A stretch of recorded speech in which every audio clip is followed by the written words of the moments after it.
Alors c'est intéressant, il y a des trucs intéressants. Ah oui, moi je fais le con, bah évidemment, hein, on est là pour rigoler. Bon, on est là pour rigoler, chers amis internautes, bonjour, bonsoir. Les sans-dents s'énervent. L'arrière-garde de la République en a plein le cul. Et grâce à Internet, je dirais qu'on les entend, hein, les sans-dents. Ils n'ont pas de dents, mais ils ont de la voix. À l'image d'ailleurs de Philippe Layatte, l'agriculteur lyonnais là, qui s'est fait voler toutes ses terres. Ouais, pour construire une voie d'accès pour un stade de foot. L'industrie du football et de la haute finance contre un paysan français. Je suis là, oh! Lâche-moi la grappe, oh! Ouais, gentiment, pourquoi gentiment? Je t'explique ce qui s'est passé ce matin, c'est rien passé, il y avait des témoins.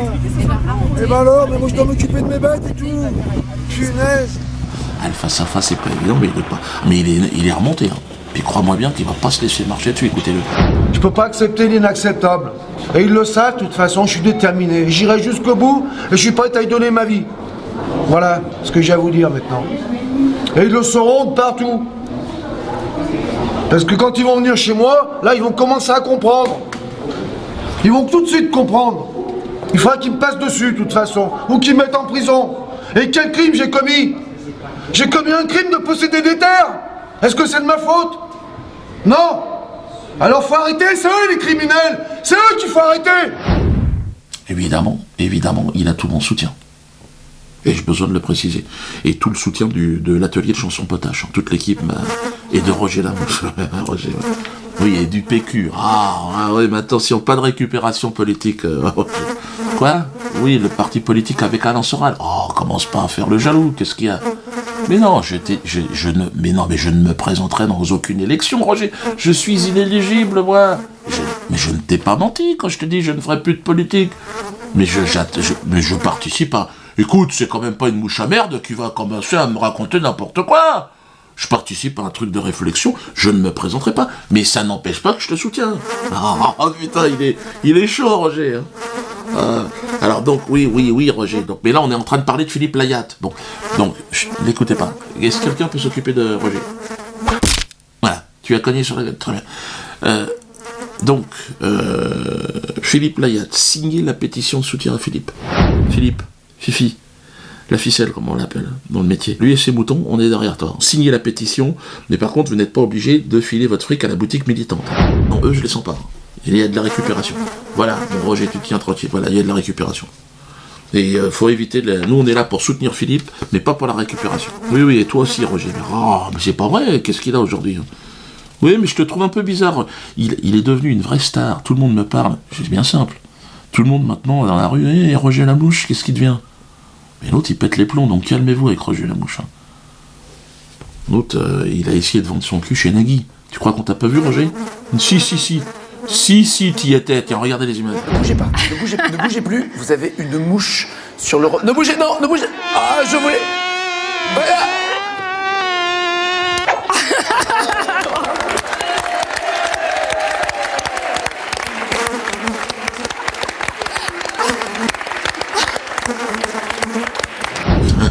Ah, ouais. Bon, t'as essayé de glisser des quenelles. Non, mais je l'ai vu. Ah, on a une mouche qui gigote. Énorme. T'as laissé pour mort, heureusement que t'as la peau dure. Hein. Mais déjà, avec Obama, tu te souviens? Hein, il avait essayé, ça c'était bien, c'est moi qui l'avais envoyé à l'époque, t'avais une conscience politique. Ah ouais, tu voulais lui pondre tes œufs dans l'oreille. Non, bah ouais, mais attends, Roger.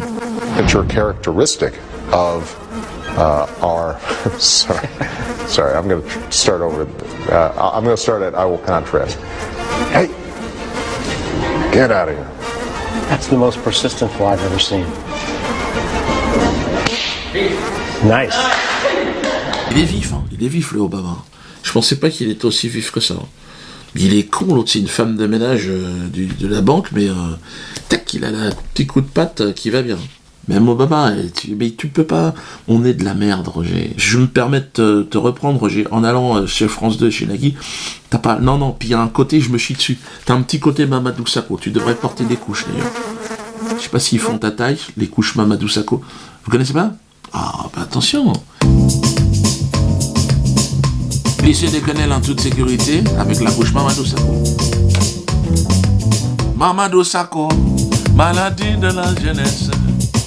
On est fiers de toi, mais tu fais caca. Oh, Mamadou j'étais pas préparé. Le froc est tombé. Je me suis fait piéger.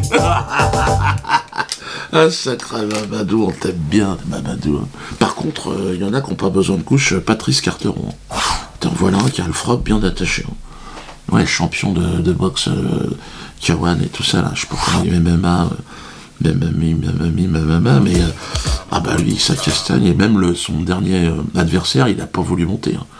Ah non, il n'a pas approché la salle. On l'aurait vu en pyjama à l'aéroport. Il traînait, il voulait prendre n'importe quel avion. Il voulait partir.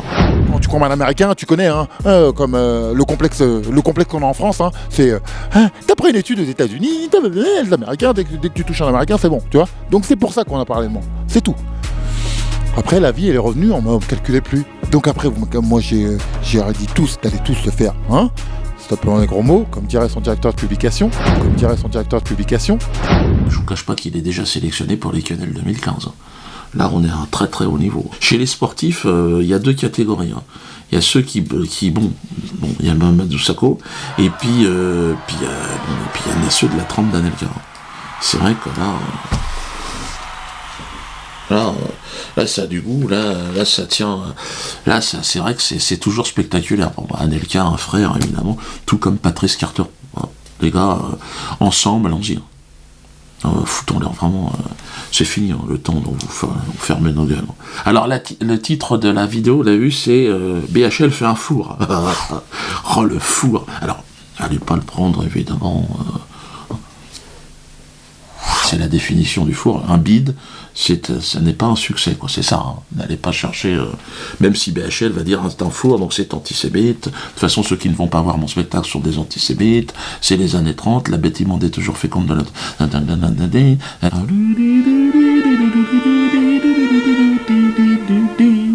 Je ne sais pas ce qui s'est passé exactement, mais pourtant tout le monde, il a eu les subventions, les soutiens de toutes les putes des Rothschild, là, ils sont tous passés, hein, les mecs. Hein. Et bon, ils sont obligés d'arrêter. Stop. Non, je suis content parce qu'il y a quand même une morale. L'imposteur est démasqué. De toute façon, avec le temps, je savais qu'on allait... Avec le temps, on va tous... Voilà, avec le temps, c'est fini. On voit que le mec, il a vraiment aucun talent. Dégage. Avec le temps, tu dégages. Et ça fait quand même plaisir. Par contre, au niveau des bénéfices, c'est sûr que c'est chaud. On peut parler d'un programme d'extermination définitif de tout ce qui est bénéfice. On peut parler d'une Shoah théâtrale. Je pense qu'on va peut-être avoir ça dans les manuels scolaires l'année prochaine. Le peuple ne veut pas de ce genre de... L'opinion publique ne s'intéresse pas du tout. Même les invités. C'est la première fois, on invite des gens, tu vois. Et non, je veux pas y aller. Oh, ben, prends un peu d'argent. Non plus. Oh, ben, combien tu veux pour y aller? 1000 euros. 1000 euros? Mais attendez les gars, oh 100 personnes, 100 000 euros. On va où comme ça? Donc, à un moment donné, le mec, il a dit, on arrête, quoi. C'est une pièce qui est assez, j'espère, assez drôle. C'est-à-dire que moi, j'aime au théâtre la farce. J'aime Dario Fo, j'aime la commedia dell'arte, beaucoup plus tôt, etc. Donc il y a une dimension de farce. 0 plus 0 égale la tête à Toto. Égale la tête à Toto. La tête à Toto. Il fait rire personne, pourtant il a essayé un jeu de mots, théâtre des couilles en or avec le certain Balambala, souvenez-vous. Un certain monsieur Balambala apparaît comme le gérant du théâtre dit des couilles en or. Allusion le au dieu fait. de business, le dieu de business. Ah, BHL, qui m'appelle le bandit friqué, regardez. Quand cette espèce de petit bandit friqué, qu'est Dieudonné, cette espèce de petit bandit friqué. Ah oui, friqué, obligatoirement, parce que moi j'arrive à vendre au moins 3-4 billets quand même, toi. Que toi, BHL, non. En fait, l'opinion publique ne veut plus de toi. Les Français ne veulent plus de toi. Fais ton alia, dépêche-toi, hein. Va jouer ta pièce à Jérusalem, là c'est fini. Non, parce que les gens ne se sentent pas, on ne se reconnaît pas dans ce que tu racontes. Ça ne reconnaît pas. Pas du tout. Voilà. Pendant ce temps-là, j'ai envie de vous dire que votre humble serviteur, bon, se prépare une tournée triomphale. Ouais, ça va commencer à Nantes le 27. Alors là, dépêchez-vous, c'est les dernières places à Nantes. Ça va être un carton, les gars, on va s'amuser. Puis croyez-moi que le spectacle, là, il envoie. Dans le cadre et le respect, je vous envoie. Le DVD a été renvoyé au Conseil d'État, au ministre de l'Intérieur et au procureur, hein, qui ont dit il n'y a rien de... Enfin, ils ont dit non, laissez-nous tranquilles. Mais bon, hein. Tu leur envoies un couteau ensanglanté ou un doigt, je dirais, il est obligé de réagir. Donc là, ils ont dit non. Donc apparemment, il n'y a pas un crime. Il n'y a pas un crime contre l'humanité. Hein. Les gens de Biarritz, allez à Pau, Toulouse aussi. Dépêchez-vous parce qu'on risque de rajouter même des dates. Alors, ce qui concerne ma mise en examen pour fraude fiscale, tous les médias en ont parlé, là. Toutes les réponses sont là-dedans. Par contre, ils ne vous parlent pas du livre. Et ils refusent de parler aux avocats. Ah ben, il y a tout. Ouais, c'est ça qui est étonnant. Donc là, rupture des stocks un peu partout. Et contrairement au livre de Zemmour, donc il a été refusé pour pas mal de trucs, Zemmour, c'est vrai qu'il a, lui, il a accès à tout. C'est ça qui est louche par rapport à ce qu'il raconte. Parce que tu as envie d'être d'accord avec lui. Bon, mis à part ses conclusions, il aime pas les Arabes, il aime pas les musulmans. Il aime pas. Zemmour aime pas les musulmans, il aime pas les musulmans. Bon. Mais un musulman qui aime pas les juifs, par contre, je suis pas sûr qu'il ait autant de publicité. C'est la question que je me pose. Zemmour. Non? Qu'est-ce que t'en penses? Avant de vous libérer, j'aimerais juste qu'on se parle de Dieudonné, Yannick et Patrick, puisque vous l'avez bien connu, vous étiez amis à une certaine époque. C'est quoi votre ressenti aujourd'hui? Il est censuré. Il y a des gens qui ont décidé qu'il était plus drôle, donc il est censuré. Pourquoi interdire un tel par rapport à un autre? Je comprends pas. Il y a des gens qui parlent aujourd'hui à la télévision, qui disent des choses incroyables, on en a parlé tout à l'heure, mais qui sont incroyables. Et ils sont pas, et c'est pas pour rigoler. Là, c'est sérieux ce qu'ils disent. C'est beaucoup plus grave. Et eux, ils sont en train de devenir des superstars. C'est incroyable. C'est marrant, je pense que vous pensez à Éric Zemmour. Non, c'est incroyable. Vous pensez à lui aussi? Parce qu'il y a des trucs bien que tu dis. Hein. Pétain, tout ça. Moi, tu m'as fait découvrir Pétain. Hein. Moi, je savais pas et c'est vrai que c'est intéressant. Tu l'expliques bien, tu expliques comment... C'est vrai que finalement, on a peut-être perdu au change. Je vois. Ça, c'est Zemmour, hein, c'est les conclusions de Zemmour. Par contre, ce qui est très étonnant, je trouve, c'est que quand moi je suis mis en examen, c'est grave, et quand les autres, non, Kuckerman ou Alain Jakubowicz, non, mais c'est pas grave, c'est normal, c'est automatique. Et puis alors, surtout, moi, je dis pas que ça me fait rire d'être mis en examen. Je vais pas dire au juge, bon, vous me faites marrer, mais Kuckerman, lui, ça le fait marrer, il trouve ça drôle. Il est fier d'être mis en examen. C'est la première fois qu'on entend quelqu'un qui est fier d'être mis en examen. C'est-à-dire qu'il y a un juge d'instruction, il y a une justice, et lui, il dit que ça l'amuse. Il trouve ça drôle. C'est la première fois qu'il me trouve drôle.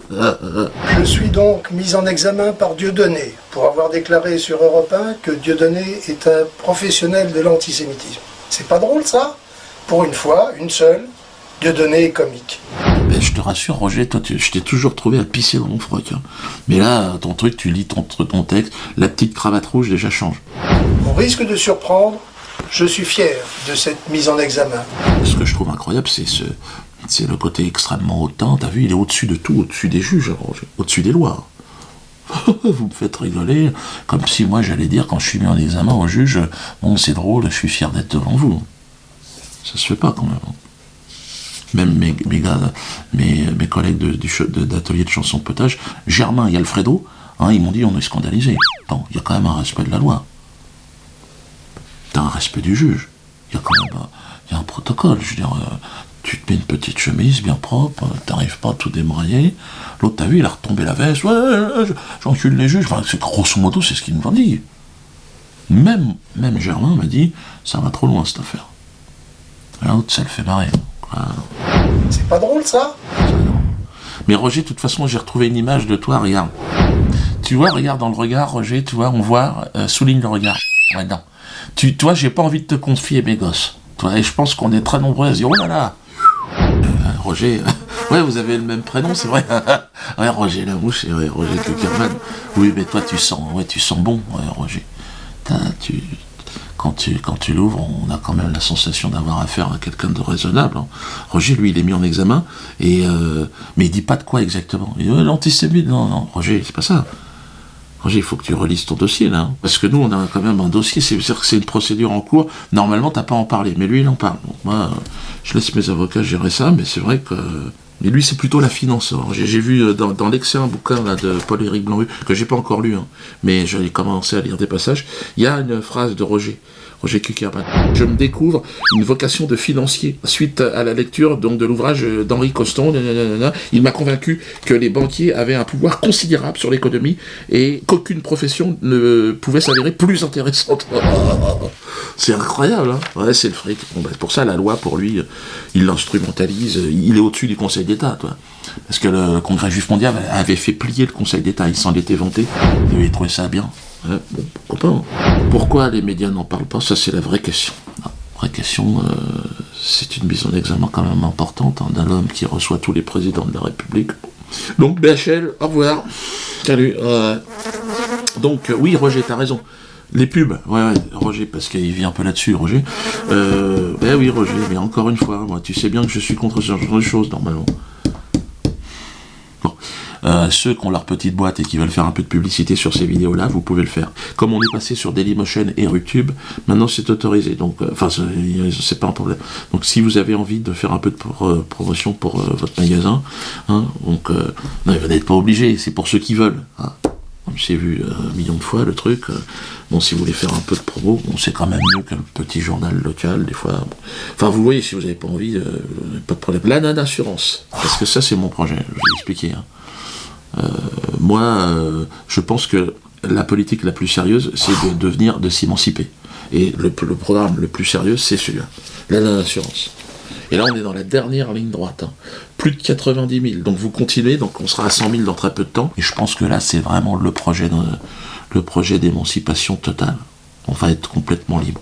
Alors on vous enverra sous peu le calendrier de mise en fonction de la non-assurance, hein, dès qu'on arrive aux 100 000.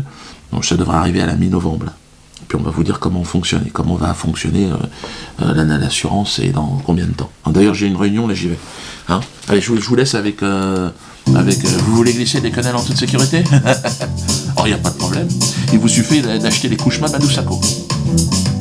Mamadou Sakho, maladie de la gueule.